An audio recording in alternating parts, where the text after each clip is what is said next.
Oh, come on, you can do it. I think so. There we go.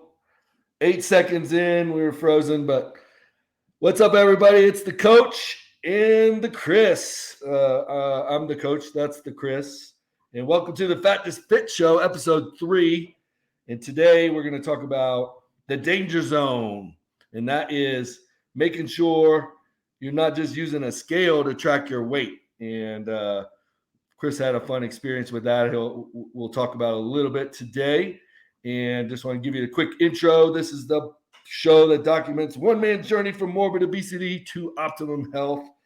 I'm your host, Coach Matt O'Brien, and I'm joined by my friend and client, Chris Eastman, and he's bravely decided to take control of his health and share the journey with all of you. So that's exciting, and just making sure we want to make sure it's not constituting medical advice, and you can read the rest in the show notes. So we can get right to Chris's questions. We're going to flip the script this week, and I thought it'd be more interesting for our viewers for Chris to pepper me with his questions. And the idea with these are just trying to connect the dots with things that you may be experiencing, those of you listening or watching. And Chris and I are here really as a mission trip. Besides getting him healthy on the journey, we just love to impact the world and make it a better place, and share a little God and Jesus on the way. Amen. And so let's get to it. I have no idea what he's going to ask me, so hopefully they're not trick questions, because I have not properly prepared. But I'm in Colorado, just to point that out. I'm at my brother's house in Denver at Parker, and about to head to a men's retreat tomorrow in Estes Park. Spend some time in the mountains in Colorado with myself, some men that are in business, and with God specifically. So that's what I'm doing, and why my background looks a little different today. How about you, Chris? How are you doing? You've been scrambling. I'm doing good, man. Doing good. Still trying to deal with the laptop problem. So that's why we're a day late. Sorry, everybody, for that. It's my fault. And then we had some technical difficulties this morning, but the devil's not going to stop us from doing this. So he tried, but he ain't gonna stop us. No, and you had some daddy duties. Just came back from something with your son, and here we are. Yes, sir. Yes, sir. Got up early, went to the gym, got in the sauna, 200 degrees, 25 minutes, melted. It was awesome. Came home ready to do this. All right, Matt. I got a question for you. Okay, let's do it. Let's go. Why? Because I'm sure people are asking, why does a guy with natural insulation want to subject himself to 200 degrees of heat consistently almost every day?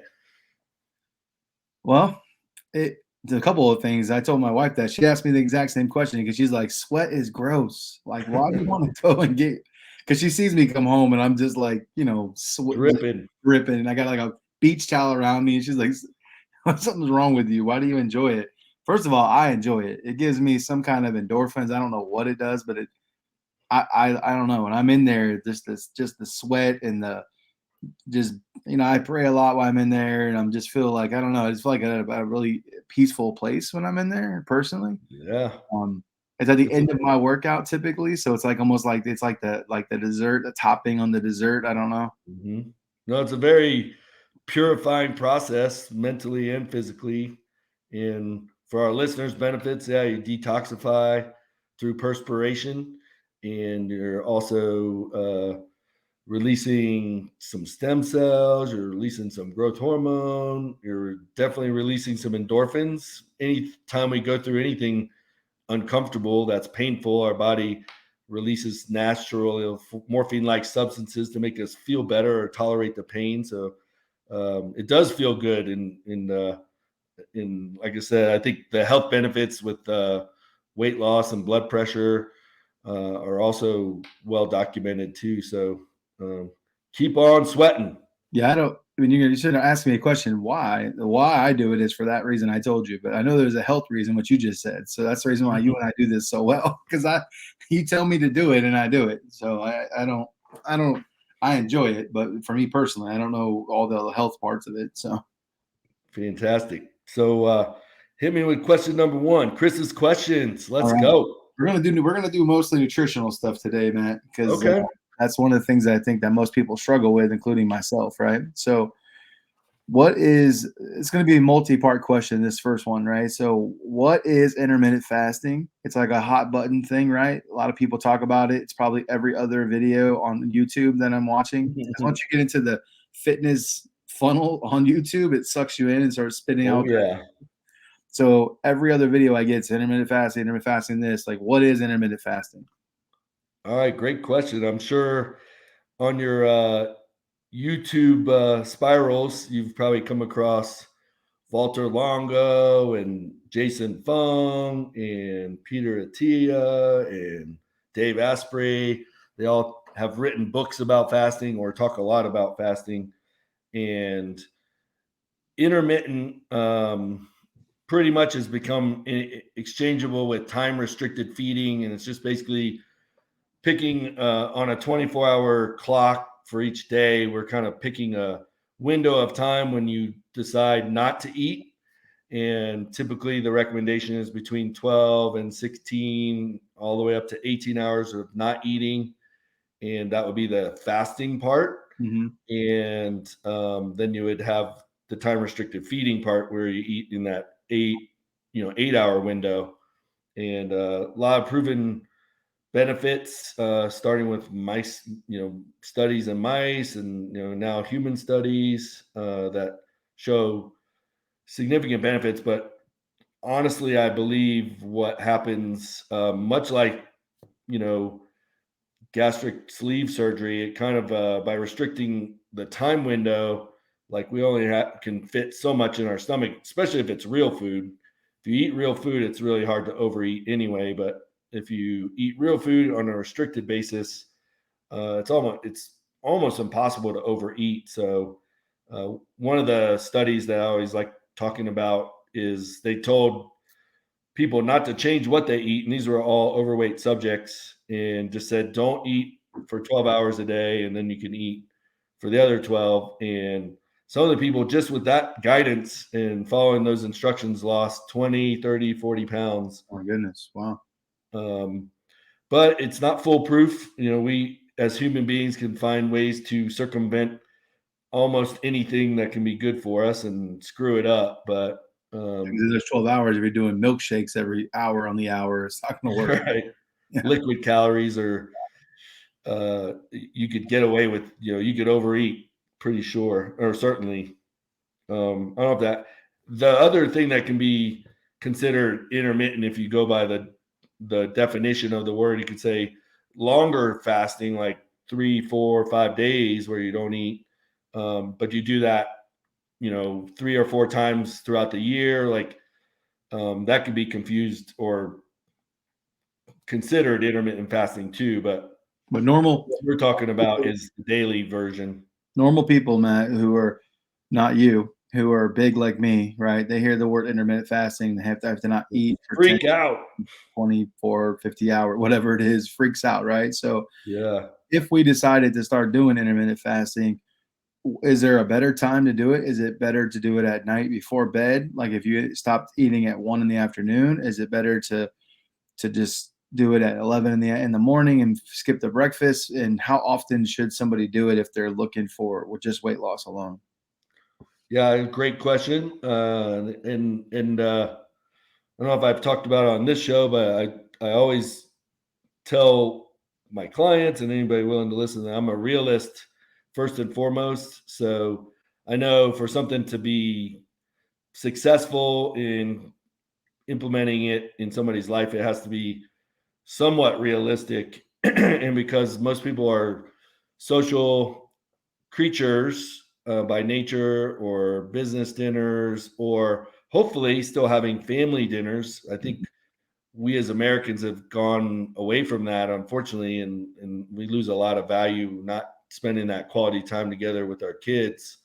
So we try to make an effort in our household to do it, but we do fall victim to that sliding from time to time. But for most people, what I find is realistic is skipping the breakfast and then So extending that fasting window from the time you eat your dinner, you go to bed. Hopefully, it's also an incentive when oh, I can eat 12 hours after my last thing I put in my mouth.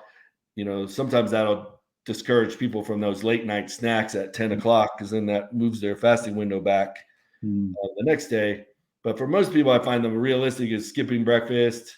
And if they eat dinner at like 7 o'clock, they can have, their first meal at 11 a.m. or 12 p.m. the next day. And that gives them a good 12 to 16-hour fasting window. And one of the cool benefits, if you think about our bodies, our digestive system, I was about to say gastrointestinal tract, our digestive system, works hard. And if we're constantly throwing things down there, especially some of the toxic processed crap that we're all guilty of eating from time to time, that sensitive tissue, single cell layer tissue, like never gets a break. So one of the benefits of intermittent fasting allows kind of like a reset of the gut. And when it's reset, it works a lot better and you're less prone to inflammation and some of the other problems that can start in the gut. We won't get into our microbiome or gut bacteria, but it all works as part of this process. And so I like to just think of it simply as like give your gut a vacation, and it's going to reward you by doing what it does best. And how many days a week, man? How many days a week should you intermittent fast? For a newbie, maybe not a seasoned veteran like yourself, but a newbie getting into it, is 3-4 days a week enough? Yeah, I'd say 3 to 4. There are like one of the things I found over the last 4 years of doing this with clients and myself too is, we have that adaptive response. Our body is really good at adapting to anything that we change and getting better at it or more efficient when it comes to exercise. And fasting is kind of what they call a hormetic stressor to the body a little bit. It means you're challenging your body in a little way. And if you do it every single day, it kind of loses some of its magic. Got it. So I recommend, 4 days of intermittent fasting or 5 per week. And then on those other days, having a protein forward breakfast, doing something, like a family breakfast or, doing something like that. What about, let me ask you this, sir, for us early folks who get up early and go to the gym, work out early, right? Mm-hmm. We're going to do a heavy weight set and I want to be intermittent fasting for the day. Does it hurt my muscle growth and the chances of losing weight and losing muscle if I don't have a meal or a protein shake or whatever, fill in the blank, after I work out until 4, 5, 6 hours later? Yeah, thank you for asking that, because I think that's you hear something enough, we believe it's true. And there's like bodybuilding mythology. And a lot of people still believe, that, we have a protein window post workout and we got to refuel, or we need to fuel before we work out. And I can tell you, like, if weight loss is the goal, the best thing to do is work out fasted, and you're going to metabolize more fat. Okay. You could potentially be, a little bit less energetic, but studies have shown it's not that significant. And on the muscle gain side, people are like, oh, I'm going to starve my muscle and I'm going to lose muscle mass by intermittent fasting. The studies show it's only a 2% difference between somebody that's doing 2 meals a day versus somebody doing 6 meals a day spread throughout the day, as long as it's equated for calories and protein. So 2%, but the fat loss swings way big, way significant with the fasting group. So it's a small loss of benefit on the muscle, but a massive gain on the fat burning benefit. So it's a fair trade-off. I train fasted almost exclusively, and your body adapts to it. Your liver and muscles release stored glucose called glycogen. So you are fueled for the workout, unless you've been like doing no carbs for 3 days, which I don't recommend. like a ketogenic type diet and intermittent fasting, you might be more depleted. But so whatever you were going to do post workout, if you're in that state, you could do 3 or 4 hours later, and your body will absorb it and you'll use it for the next day. Right, and you're also extending that time frame that your body's revving up the fat burning. So if you think of it like a hybrid, we're like hybrid engines, and as soon as you eat post workout, we're going back to the gas. Whereas if you don't eat, your body's still like electric and it's burning fat, and that's the source of fuel. So you're extending that higher time, higher percentage of fat burning of your calories longer by waiting. And then to your question though, it's like you definitely don't want to push it to like it would be good to eat, closer to that 12 to 16 hour window than pushing it to 18 on a heavy strength training day. So, and always leading with protein. And I usually advise people, lead with a liquid protein just to get some of those amino acids circulating quickly. Okay. And you get the best of both worlds, fat loss and muscle gain by doing it that way. I was talking to my wife about this today, actually. Because I haven't been doing the fasting at all. I'm taking it in steps, right? I'm doing things in steps so I don't get too many changes at one time. Good approach. So I'm gonna start doing it next week. But I like to take pre-workout. I like to take BCAAs and stuff while I work out. I don't know why. It just makes me feel better. Like makes me I did it yesterday. I was telling you about my workout yesterday. It was one of the best I've ever had. And so if I can't do that, if I'm going to be fasting, it won't work, right? It's going to mess up my fast. So I was thinking about doing my fast at night and still sit with my kids and still do the things, just not eat. Cause I'm less hungry at night anymore, which is weird. But what do you think I should do? Well, this is where you get into the fasting purist debate, of which I'm not a big fan of extremism. And you can still get a lot of the benefits of fasting if you're doing some, amino acids. Ideally, the one thing I caution anybody, whether it's amino acids or even a flavored non-calorie beverage during your fasting window, there's kind of a Pavlovian response. When you taste something sweet, Yeah. your body assumes through that you had calories, and your body will release a little bit of insulin, and then that can drop your existing blood sugar and essentially could trigger appetite a lot sooner. Or if it's significant enough, you could get low blood sugar during your workout. But usually if you do it with amino acids, those can be converted to glucose, if necessary, through gluconeogenesis. So I would say it would be, a fair trade-off if you're just doing like a branch chain amino acids and you're not doing something overly sweet. They all are like sweetened these days with different artificial sweeteners. It says no sugar, but that doesn't mean anything anymore, right? Right. You could dilute it so it's not overly, like I put mine in like a 32-ounce bottle. Okay, a lot of water. Okay. Yeah, and then sip it over, all the way through your sauna time. Or don't do it at all. I don't know. I don't even know if it really helps. I'm But a guy who doesn't know anything. You know what I mean? You just watch YouTube and everything's like, just take a bunch of crap. And so I don't know what, to do. Yeah.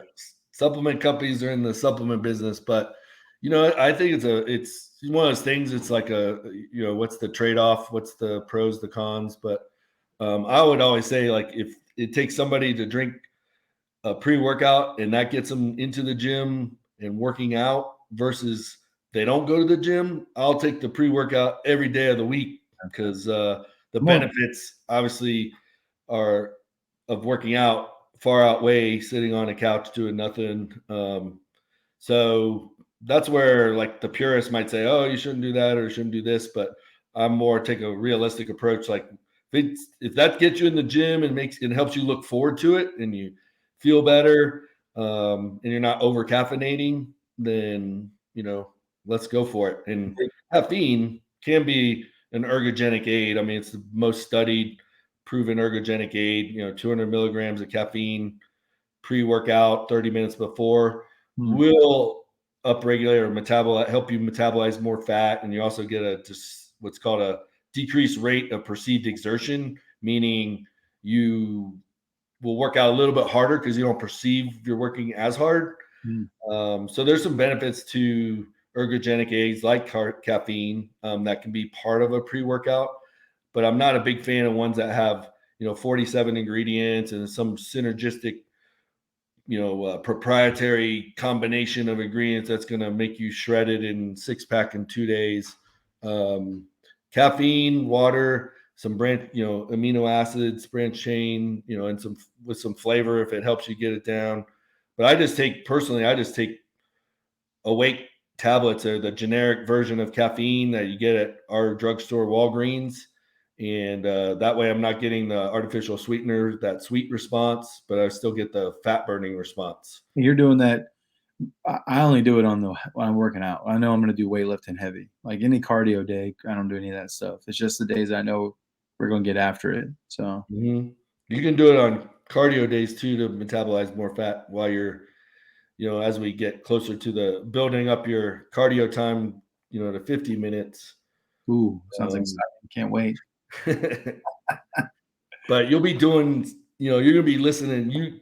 For everybody watching, Chris is always filling his head with good stuff. Yes. So I always tell people, and I'm a podcast, I'm insatiable appetite for listening to scientific podcasts. So I tell people, if you can find something that you love, even if it's binging Netflix videos, and you associate that with the cardio time, then you actually start looking forward to the cardio time.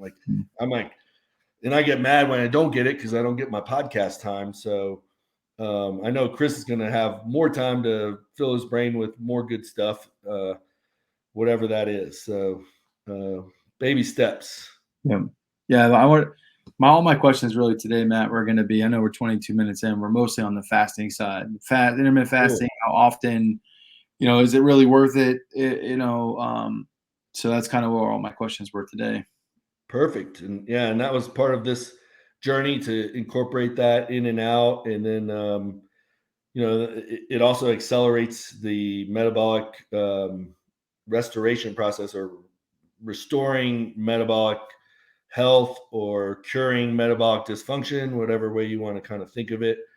It accelerates that process by helping insulin become more sensitive, or your cells more sensitive to insulin, reversing insulin resistance, which is part of type 2 diabetes and prediabetes, which we know we're getting your blood work back, I think, next week, and we'll be able to kind of hopefully assess where you're at on the spectrum. But so I'm looking forward to incorporating that as part of your protocol, the intermittent fasting stuff. And I'm gonna start it next week.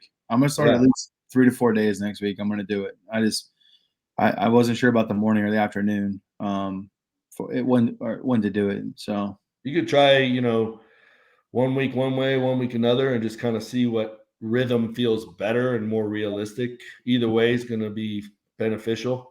Doesn't the sauna too at 25 minutes or 20 minutes, doesn't it release like human growth hormone and increase different things that are fat burning also to help with some of that insulin? Because I didn't realize until I started doing some YouTubing, a lot of YouTubing actually, I didn't realize how bad insulin can be for you and is for you, and creates fat stuff.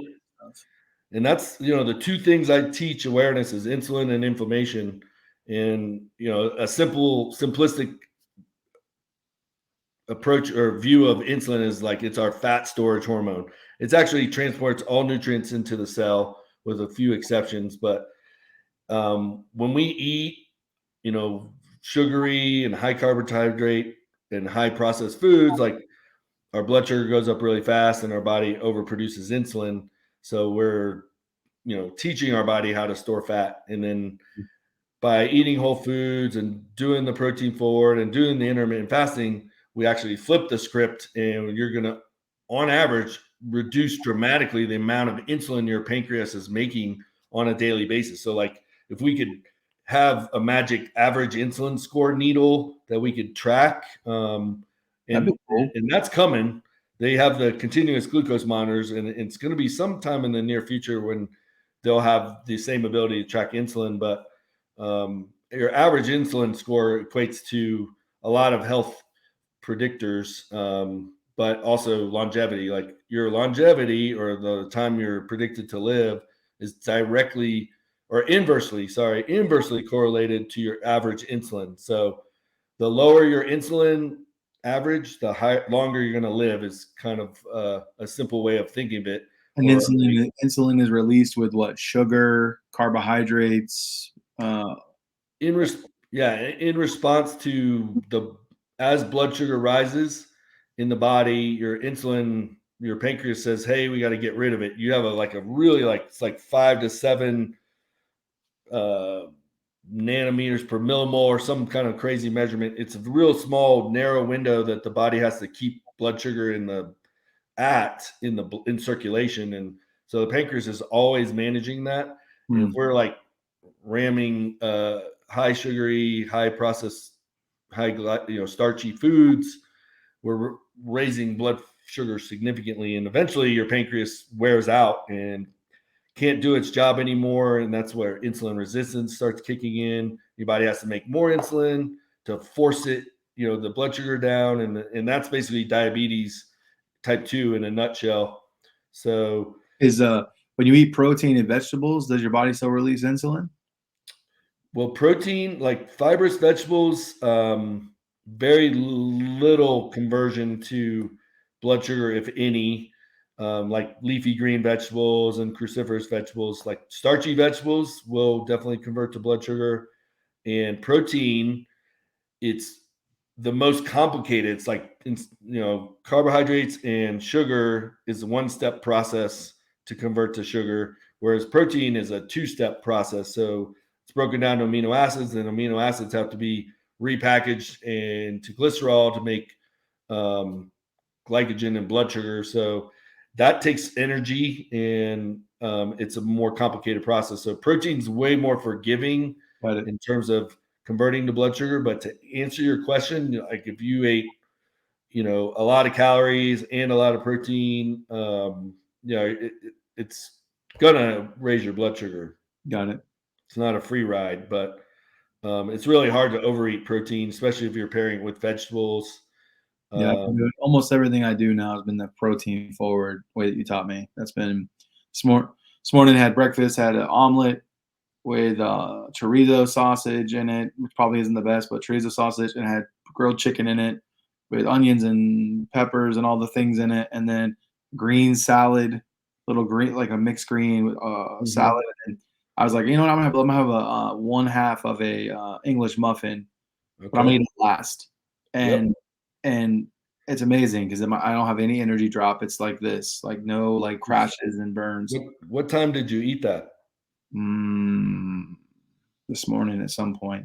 7, 8 before No, we talk? 9-ish maybe. 9? Okay. And how's your appetite now? Are you still pretty satiated? Yep. I'm just now starting to feel like after we're done with this, I'm gonna get something to eat. But what time is it? It's like what, 2:30? 2:30, yeah. So pretty good 5-6 hour satiation. Yeah. And this is if you had eaten a bowl of oatmeal or a bowl of cereal, you probably been starving 2 hours later, Sure. famished even.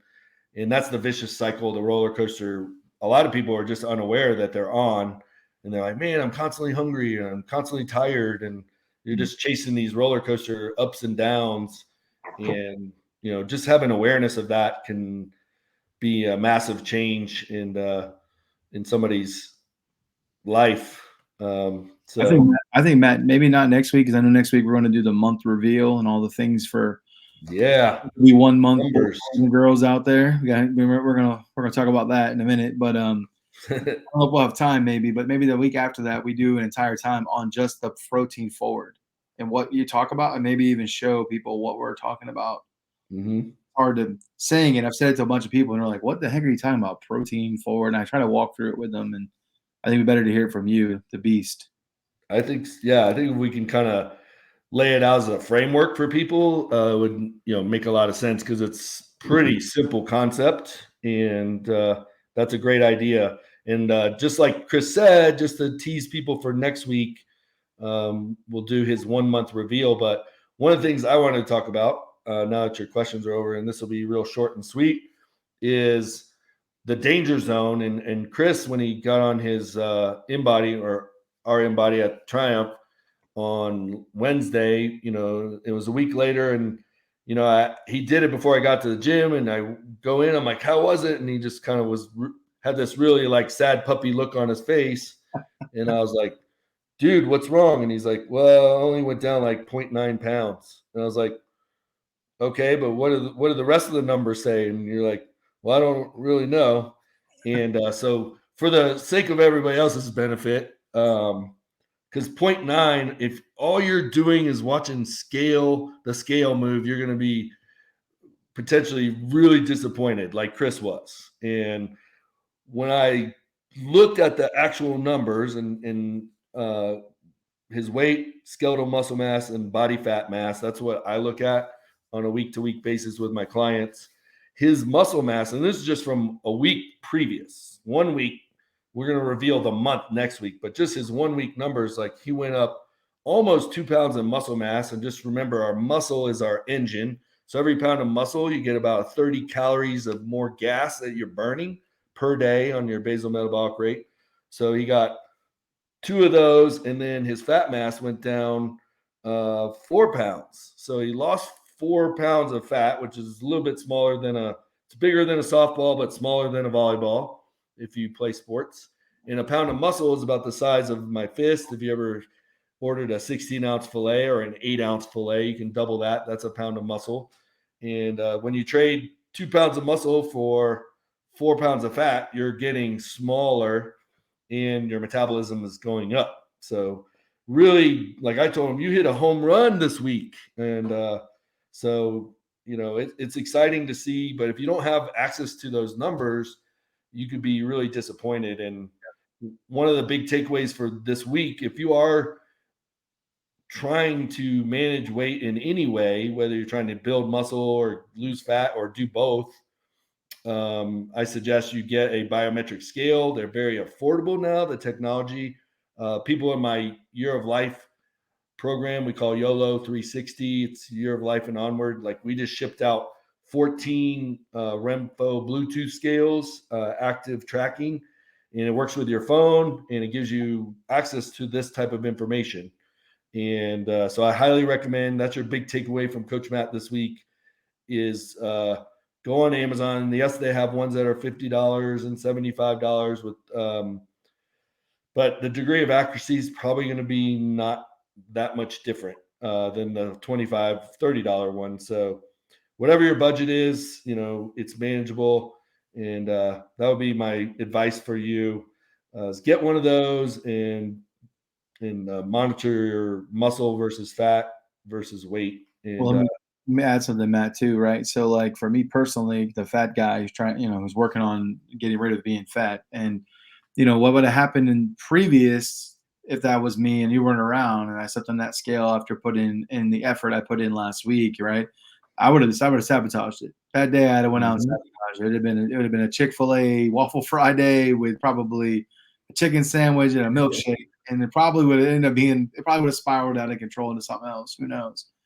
But not having why do and from somebody that has done that, like, tell people the mindset, like what goes through your mind, like, is it the disappointment, the letdown, and you're like, to hell with it, I might as well eat whatever I want anyway.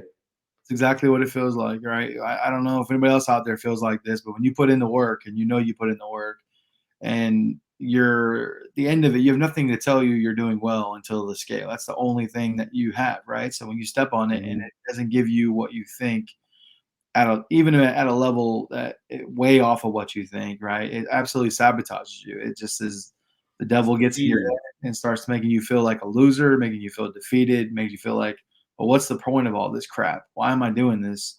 Right. I could do this and eat Chick-fil-A and be happy. And, if you don't have the other things like you showed me, if you don't have the other things to show you those, like, that's why I love your gym so much. Why I've told so many people about the InBody and working with you and the different things, it costs money, but what's your health worth, right? And it's like Mm-hmm. being able to have access to stepping on that scale and seeing that stuff is like, okay. And what it did is it took a negative thing and turned it into a positive thing, right? And then our workout that day was awesome, right? We had a really good. Yeah, that was great. So I don't know. That's a plug for you and your gym, but I think that the InBody is just, it's been a life. Yeah. I look at it all the time, so it's really been good. No, it's a great point. And I spend a lot of my coaching sessions talking people off the cliff. I'm sure you do. They just look at the weight, and I try to teach them, like, no, go to the history tab, look at the trends, and then after I go through that a couple, 2 to 3 times with them, then they finally catch on. But when you go up in muscle and down in fat, like I always say, that's a home run, and that's like the holy grail of transformation. And I've had many of my peers accuse me of saying that's impossible, and I'm like, well, evidently not. I must be onto something, because 83% of my clients gain muscle and lose fat simultaneously, so something's working. Yeah. And eventually, you'll level out on the muscle mass, but then the idea is to maintain it as you're losing the fat mass and build that engine, and then keep that engine. So when you get to your goal weight, you can go back to a pretty fun amount of calories and have what I call food forgiveness, because you have that bank account of calories that you can have every day for maintenance. And you're going to be there one day, and we're going to talk a lot about it. And that's the checks and balances that are probably more important for long-term health and sustainability than the journey that you're on, because we all can propel ourselves to a goal, but it's 91% of the people on any diet after they lose weight gain it back. So a lot of our emphasis is going to be on keeping those results and having those checks and balances, just like you do in your business. Yep. How we have those budget checks and balances. How much are we going to spend on marketing, and how much operating reserve do we need, and all that stuff. So that'll be something we'll be diving into. But anybody that's listening, you need to be mentally prepared to install those checks and balances. And when you can keep your muscle through the process, or build muscle through the process, not just lose weight. If you go on a crash diet, 30% of the weight you lose is muscle. So then your engine is now smaller, and then you go back to eating the calories you were eating before, which are now 30% more than maintenance calories, and that's how you gain the weight back. It's a vicious cycle that we're not going to let happen to Chris or anybody else paying attention. No, sir. So any last thoughts before we sign off for this week? Just looking forward to next week, my friend. Wednesday's a big day. Yeah, I'm excited, and I know you got a big trip next week, so we could talk about travel, because a lot of people say, oh, I'm on vacation, so my diet goes on vacation too. So we'll talk travel strategies from a coaching standpoint. We may not get to it on the show, but we'll definitely talk about it in future shows, because your lifestyle is your lifestyle, whether you're traveling or not. So you may have to make some concessions, or pack your bag with some healthy protein forward treats. And, it's not too complicated to navigate wherever you travel to. Laura, my wife and I, we've been talking about it. She's very much an awesome cheerleader here. So we've been talking through the gym, where's the gym, what's in the gym. She called and figured out what's in the gym. My son, who's 13, wants to work out with me while we're gone, which is going to be fun. Yeah, go Matthew. So I've been getting him up every day, and he's been doing 10 push-ups in the morning and 10 push-ups at night, just because he's like, he's got, he's skinny, so he's got a big arm muscle because he ain't got no fat. But I'm like, it's like a little muscle. I'm like, you want to get a big muscle like Papa Bear over here? You better start doing some push-ups. So let me go off on a little rant, because what you just brought up is so important, especially for us parents, is our children model us whether we like it or not. So they're always watching and paying attention to what we do. They don't do what we say, they will do what you do. And he's learning from you. You're being an inspiring role model, and you're setting him up for a lifetime of success, because you're imprinting on him the blueprint of health that at an early age, which you're programming him in a positive way. Yeah. So kudos to that. And that's definitely another big takeaway. Show's just full of takeaways today. Amen. So Amen. we're giving value, Chris. And then the devil tried to shut us down twice, and here we are. So no, we said no way, Jose. We're here. Jose, bad lighting and all, but I got my Air Force hat on. Shout out to the vets. I can't get the glare off my forehead. I'm gonna have to do something. You're sweating. Your sauna's you're still sweating. But all right, well, I'll say goodbye to everybody from this week's FAT2Fit Show. If you're watching this on YouTube, please share it with a friend that you think could get some value. And if you're watching on Facebook, you know what to do. Hit us up with a little emoji in the comments so we know that you watched. And if you got any value from this, if you have any questions, throw them in there for future episodes. We will start talking about your questions too. So that's it for this week. Chris, been a pleasure as always. Thank you, bud. And I'll see you back next week. Good luck and have fun in your trip, my friend. Enjoy your time alone with the Lord. Absolutely. It's what it's all about. And we'll be fully charged going into next week. So y'all take care. Everybody have a blessed week. And as I always like to say, stay strong, minds. We'll see you next week. See you guys.